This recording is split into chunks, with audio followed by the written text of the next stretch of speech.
Oklahoma के सूखे खेतों पर धूल बरस रही है। हवा का हर झक्कड़ मिट्टी की ऊपर वाली तह ले उड़ता है।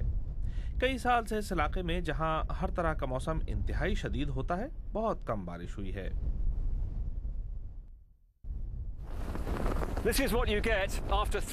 साढ़े 3 साल की खुश्कसाली के बाद आपको ये मिलता है। मिट्टी इतनी खुश्क है कि हवा इसे उड़ाकर नजदीकी इलाके में जा फेंकती है। कभी कभार बारिश होती है, लेकिन इतनी नहीं कि इस मंजर को बदल सके।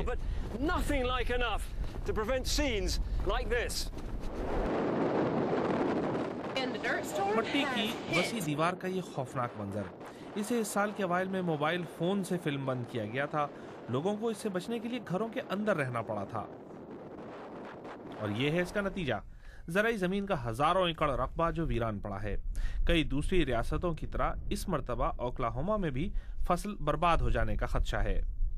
जैरेड स्टुअर्ट और उनके वालिद से मुलाकात हुई तो उन्होंने बताया कि उन्होंने फसल खो दी है। आपको बची खुची फसल ही नजर आएगी। उनके पास खिजा में बड़ी अच्छी किस्म के बीज थे, लेकिन बारिश न होने की वजह से वो मर गए। A catastrophe of frightening proportions gripped America's main agricultural belt. इसकी वजह से 1930 के जैसी खुश्कसाली का खदशा बार बार जाहिर किया जा रहा है, जब मिट्टी जमीन छोड़ गई थी। मलाड फाउलर इस आफत से गुजरे थे। उनकी उम्र अब 101 बरस है।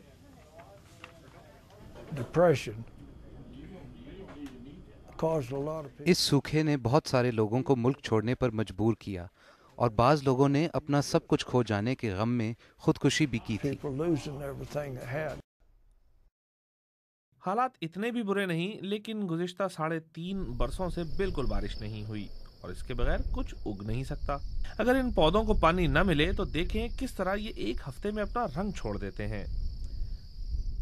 लगातार खुश्कसाली की वजह से इस सरजमीन से कई नस्लें हिजरत कर चुकी हैं, लेकिन अब गौर इस बात पर किया जा रहा है कि आने वाले मुश्किल हालात से किस तरह निपटा जाए। David Shrukman, BBC news, Oklahoma.